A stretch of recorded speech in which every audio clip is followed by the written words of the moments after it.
So wait a second, did Blizzard really just confirm more nerfs are coming to Diablo 4? Well, yes, they actually did. But also on the flip side of this, to balance things out, expect more buffs as well. We'll talk about that one. Also, we've got future adjustments to drop rates. It looks like things might not be so very rare in the future, but is this a good thing? And we've got new Season 1 info and dev responses about the new aspects that we can expect from Season 1 and crucial Season 1 features as well. We've got a brand new interview with the dev team. It has all sorts of new information. We're going to go over it together. Also, will the new Uber Uniques be coming to Season 1? And Blizzard explains why Uniques right now aren't so extremely powerful. They have their own mindset about this and they explain it. Also, check this out right here. So if you're like me, you're probably tired of unhealthy fast food and wasting money at the grocery store. Well, if that's the case, you're going to want to listen up. I need to tell you about HelloFresh, the ultimate meal kit solution that offers affordable and healthy meal options that are shipped directly to your door. And they're back again as the sponsor of this video, but this time are bringing an amazing deal to you all, 50% off with free shipping. For me personally, this is such a good deal because HelloFresh has saved me tons of time and tons of money. They deliver chef quality meals right to my door, and it's actually much more affordable compared to shopping at the grocery store. Besides, I don't want to go to the grocery store, roam around with a shopping cart, trying to find everything and deal with long, never-ending checkout lines. Instead, I can just have it all delivered by HelloFresh. You don't have to worry about preparing complicated meals with tons of cleanup afterwards. Instead, HelloFresh meals can take under 2 minutes to prepare. They taste delicious and are super healthy, and cleanup is easy by comparison. That way I can actually spend time chilling and enjoying my games, and yes, I can even enjoy the great outdoors instead of being trapped shopping in some grocery store. And fun fact, HelloFresh is actually 25% cheaper than takeout. That's a lot of money saved over the course of a year. There are also 40 recipes and over 100 seasonal and convenience items to choose from each week. Plus, their wide variety of meal options ensures the selection never gets boring, which is really nice. So yeah, if you want to try tasty and healthy meals, use my link or go to HelloFresh.com and use the code POGOWGJUL50 for 50% off plus free shipping. Once you click, my description will live update, count up the purchases. So yes, check out HelloFresh by following the link in the description below. All right, so I say we start out with that brand new interview. There's just so many new details in here about such things like, yes, the larger future seasons, earn platinum, Uber unique drop rates, and even a bunch of Season 1 details. Now, this one comes from Forbes. By the way, you might notice my audio quality is a little bit different. Yeah, I am traveling, but I plan to return to my normal setup, so things will be back to normal, I assure you. But let's get into this brand new interview, shall we? I'm going to start straight from the beginning for you guys. So, goes on to say this: Diablo 4's Season of the Malignant starts, of course, on July 20th. And Blizzard did just reveal its storyline and central mechanics last week. We're going to get into those details here in just a moment because there's further stuff here. Now, players will be farming Malignant Hearts to socket into armor for unique builds while attempting to clear the plague from the land. Ahead of next week, Forbes got the chance to chat with game director Joe Shelley and franchise GM Rod Ferguson about the season, in which we went over a number of lingering questions. Now, in terms of season size, one thing that was made clear was that this season may be somewhat smaller than future ones. It's the first season of the game, and not only will they learn from it, it was also developed simultaneously while Diablo 4 was launching. Now, here's the quote. It says, "From a management of expectations perspective," Ferguson said, "when we talk about how the launch of Diablo 4 is the beginning, not the end, because we have a live service, that's one of the things people should think about with seasons as well. The reality is, this is our first season that we built while shipping Diablo 4 at the exact same time. This is the beginning of our seasonal journey in terms of where we can go from here." So, that's definitely interesting. I never really thought about that one, but since Diablo 4 is out now, kind of frees them up to really go all in on, of course, the seasons, and then, yes, the expansions that they are planning, and they are simultaneously developing all of this stuff, the post-launch content simultaneously. Now, furthermore, it goes on to say this one right here: "The season will not have time-gated missions or story beats, though they did not fully rule that out for the future. All of it will be available on week 1, but it's less of a major storyline and what they call just a quest line to provide content to the central heart farming mechanic. Now, the vast majority of the season will be grinding out those new builds, and that's going to be related to the Malignant Hearts, of course, and socketing those into your gear, primarily the rings, that sort of thing. All right, so let's keep going.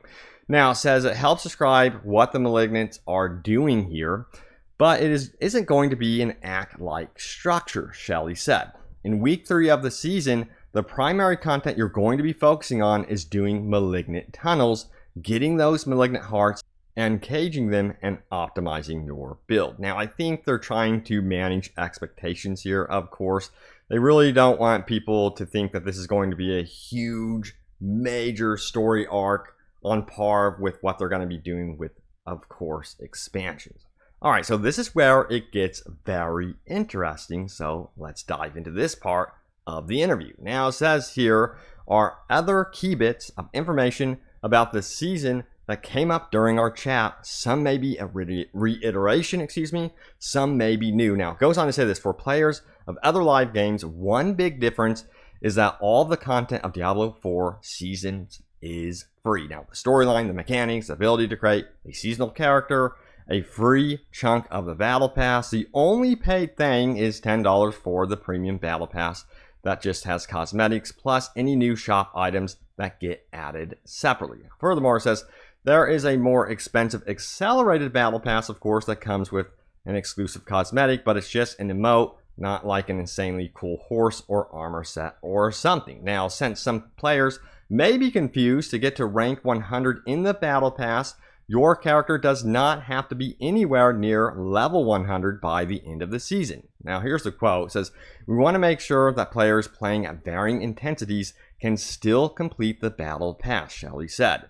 That even if you're playing just a few hours a week, if you're doing challenges, you should be able to finish the full battle pass by the end of the 12-week season. Now, the battle pass will be the first place that you can earn platinum, the game's premium currency in the game, besides buying it outright in a bundle. It's like Fortnite putting V-Bucks in the battle pass, but it will not be enough to fully buy the next season battle pass, or over time you could save it up to buy an expensive armor set, but is at least some in there. So at least that's pretty cool, but don't be expecting to go into like season 2 and buying the battle pass outright just from, of course, the platinum that you earn from season 1 battle pass. Furthermore, it goes on to say this right here. Let me scroll that up a little bit. Now, it says there are some class-specific heart abilities out of the 32 that are coming with the season, and some neutral ones everyone can use. The new permanently added legendary aspects and uniques are supposed to be a mix of neutral and class-specific as well. It says the heart sockets are separate from gem sockets, as both can be used except for jewelry, which only has a heart socket, which will be converted to a normal socket after the season. There is no new rank of gems above royal coming for this season for more merging. Now, goes on to say this: there will indeed be a new nightmare dungeon rotation this season and every season, as has been previously said, although I don't think people really knew that. So yeah, just to reconfirm, that is going to be happening as well. Now, it says unlike the past mid-season patch, which was 99% buffs, there will indeed be nerfs coming with the seasonal start here. Shelley didn't get into specifics, but gave a familiar: we have to nerf some things. Sometimes we can't always buff all other things. Answer that most games like this have to address at some point. So now I'm curious, as long as they don't nerf my barbarian, man, that would be rough, because you guys know the barbarian has been through it with those nerfs. But we'll find out how much controversy that stirs up. Hopefully it's not too bad on the side of nerfs, but we do know that the buffs will be happening as well. And this upcoming July 18th patch is expected to be an absolute monster of a patch as well. Now, furthermore, we have this one right here. There are no new Uber Uniques coming this season. You know, honestly, I'm not like super disappointed to hear that. Here's why.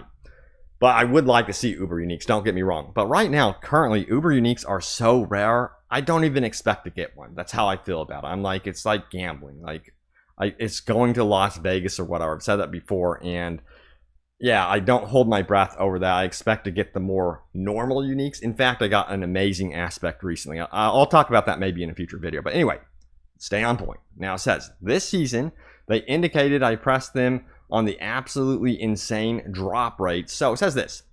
It's easy to add additional opportunities to get that thing. It's harder to go the other way where you have something that's common, Shelley said. They indicated that in the future, the drop rates or paths to acquisition may not be quite as 1 in a million rare as they are now. Do not yell at me when this happens. Yeah, because a lot of people within the community currently love the current system. They don't want it changed. They don't want it to go to like Diablo 3 drop rates where everything is just dropping and within a week you max out your character and you're good to go. But what I did find interesting about that quote is they did say that they're going to change up the process, the acquisition of actually getting rare loot. So it seems like to me that might indicate that they might have more ways of obtaining this loot just beyond actual drops from enemies. I'm kind of curious about what they mean by that in particular as well. But yeah, we gotta keep going here with this interview and scroll on down now. Goes on to say this right here.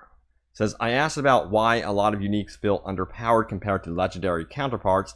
They said that uniques are not meant to be an ultimate level of gear necessarily above legendaries paired with aspects. They're supposed to slide in alongside certain builds to make them unique rather than be outright better than anything else. It is not, you must get every unique to have every viable build option system that we've seen in the past. Now, I have some opinions about this one, and the thing is, currently, this is my personal opinion, once you get to the Ancestrals, the problem is they are underpowered. They just aren't like something, many times I've grabbed some of these Ancestral aspects, I'm like, man, this doesn't even compare to what I've had previously, and I feel like I need my Sacred aspect to essentially be upgraded. You know, I'm seeking that next upgrade for my current existing thing. So they need to make ancestral gear interesting and viable. It's just right now, currently, they have a system set up where you can only take like that ultimate path for your class, and that definitely needs to change. Anyway, yeah, I can go on and on about that one. Now, it says, finally, I asked why it was that the campaign was a requirement to play the season, given that in video games in general, only a fraction of players actually finish campaigns, much less ones as long as Diablo 4's. They said that A, they think the campaign is good and everyone should agree, but B, the campaign is a good on-ramp into all of the systems of the game, and just dropping people into World Tier 3 and all of the in-game activities there would be too confusing. But if you want to jump straight into the season before beating the campaign, you only need to beat it once on one character. You can join a friend who has done so. So that is a possibility right there. But my personal opinion, experience the campaign. I think it's one of the best parts of Diablo 4 is the campaign. It has to be experienced. Now, we also did have some great questions from the community out on Twitter, and yes, dev responses, so let's get into those right now. So let's go to Twitter. So we have Vaughn, who says, there's a little confusion over the new aspects. You all said 7 total, if I'm not mistaken, but it seems to show 5 aspects per chapter. Does this mean we get new aspects per chapter, or are there a mixture of new and old aspects in the chapter rewards? And of course, he's talking about the chapter rewards related to Season 1. Now, the response from Joseph Perfora is this one right here. He goes on to say this right here. He says, let me scroll down, it says mixture of new and old. Now, that's not much to go on, so we're going to get into even more details, shall we? But at least that's a starting point. So we have kind of like a follow-up question, if you would. So stick with me because we've got some new details here. Now, it says this from Quinn, who says, yo, Adam, any chance you could clarify something? Some content creators may be unintentionally setting expectations a bit too high. People notice Chapter 1 and 2 of Seasonal Journey offer 5 aspects each, meaning the journey gives at least 10 and potentially 35 aspects. Many people are assuming this means we are getting 7 new aspects per class rather than 7 new in total. Are we getting 7 new aspects per class, or are the extra aspects we see from the journey just another way to obtain a few already existing aspects? So the response is as followed from Adam Fletcher of Blizzard, who says this right here. He goes on to say the following: 7 new legendary aspects, 1 new per class, and 2 general all-class ones.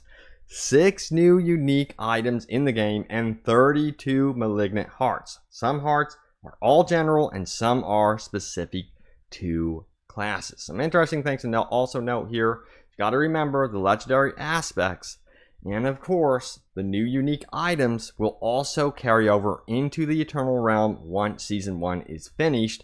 As for the malignant hearts, that is considered a seasonal mechanic. Once Season 1 is done, the malignant hearts will not carry over into the Eternal Realm. And then what we'll get is Season 2, which will introduce a new seasonal mechanic as well. Alright, so let's keep going, shall we? So next up, we have another great question. It says, I wish Diablo had an option to refund the whole Paragon board rather than just each one individually like we can with the skill tree. Makes the build change much more user-friendly. Any chance of this? And if we scroll on down, we have a response from Adam Fletcher. It says it's some feedback the team is aware of, and they have previously stated, by the way, on their stream that they are interested in adjusting how you can like reset points on the Paragon board. So that definitely needs to happen, and guess what? I do expect that that would be adjusted and happening in the future. Now, Wolfen says this: can you please clarify something? If I have the Altars of Lilith unlocked but split over 2/3 of the characters, will they all transfer over from the post-July 18th patch? Now, this is important. Listen up. Rod Ferguson says yes, but you will need to log in both after July 18th. So, for example, let me just set this up for you. Let's say you collected all of the Altars of Lilith from Fractured Peaks on your Rogue, right? And then on your Druid, you're in Scotland and you collect all the Altar of Lilith there. But you didn't do that on your Rogue. You're going to need to log in on each of those characters for it to propagate over to your Season 1 character. That's a fresh start. So that's super important. Just log into all of your characters. So that's all I have to say. That's what I recommend. If you aren't tracking a lot of your stuff, just log into everything and then you should be good to go. Alright, so let's get into your top comments for my most recent video and see what you guys had to say about this one. And my most recent video was this one right here. It says it's official. Stash space updates, new vendors, Season 1 boss gameplay, and level 100. If you missed that video, it's a good one. Trust me, you're going to want to check it out. But let's see what you guys had to say about this one. Alright, so first and foremost, we have this one right here. It says the following: I think they don't have all the vendors in every town because of the different sizes. They have 4 to 5 major towns with all the vendors like city hubs, and then they have scattered small towns and encampments that have a few vendors to just the bare minimum of a blacksmith. It makes sense to me. Smiley face. Yeah, I hear what you're saying. I was complaining in my previous video that all towns, no matter what, should have all types of vendors, and I'm going to stick with my opinion. I'm serious. Like, I think it's just a convenient thing to have, like, all the vendors right there if you are teleported to a town, or if you use a waypoint, or if you run into, like, a group of vendors. It's just, for me personally, it's such a pain to just be in a town and be like, where is the occultist? Come on, you know? That's just how I feel about it personally. Maybe you differ. Alright, so next up we have this one right here from King DJ, who says, I think there are 2 reasons storage space has not been fixed yet. Number 1, for some reason they're worried it will delete our entire stash and replace it with a new one. Number 2, they're building the infrastructure, to sell more stash tabs and are testing how many they want to give for free because they sell you the rest. I think this is more likely. I hope you're wrong, man. That would be extremely controversial and absolutely suck. So, you know what? I wish Blizzard would just come out and tell us on a stream what they are planning on doing with that. If they plan to sell stash tabs or not, just tell us at this point so that, you know, I could say to you guys, hey, that's not going to be happening or not. But yeah, since they're being so quiet about it, I'm getting concerned. All right, so next up we have this one right here from Chris, who says this. I traveled every inch of the overworld, just wanted to see it all. Couple things sucked the limit on quests so that I ended up missing several because I couldn't pick up any new quests and getting killed in the PvP zones. Makes it really easy to get all your renown and fun and just the different monsters, environments, etc. One thing I couldn't help but notice was the amount of space they left for expansions. I'm noticing this too as well. The more and more, yes, absolutely. It says so many offshoots and side tunnels, the potential for new quests, bosses, without even adding, read more, any more to the overworld is quite massive. The current lack of density might end up being a good thing in the future as it allows for expansions. Dude, I'm glad someone else mentioned this. I am noticing, I wouldn't say like the world is underdeveloped, but I know certain areas are like purposely underdeveloped. I'm like, this right here is going to make a nice additional quest during like an expansion or something. So yes, totally agree. I'm definitely picking up on it. All right, so we have this one, which has a ton of upvotes. It says additional stash space should have never been an issue out of release, in my opinion. It's one of those weird things. I personally think it should be infinite, like Dark Souls. I've said that before, Elden Ring. I don't know how those games do it. I love that they do it. Like, it's one of the RPGs that I can go into and not worry whatsoever about like inventory space. It's so nice. And then all these other games, it's like, man, why can't you be more like Dark Souls and freaking Elden Ring? That's how I feel all the time. But there it is.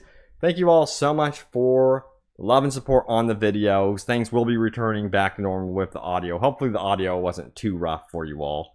It's definitely different being on this laptop and this setup. But thank you all so much again, and stay tuned for more Diablo 4 news and updates. As always, I have you guys covered, and I will see you all next time. Take care.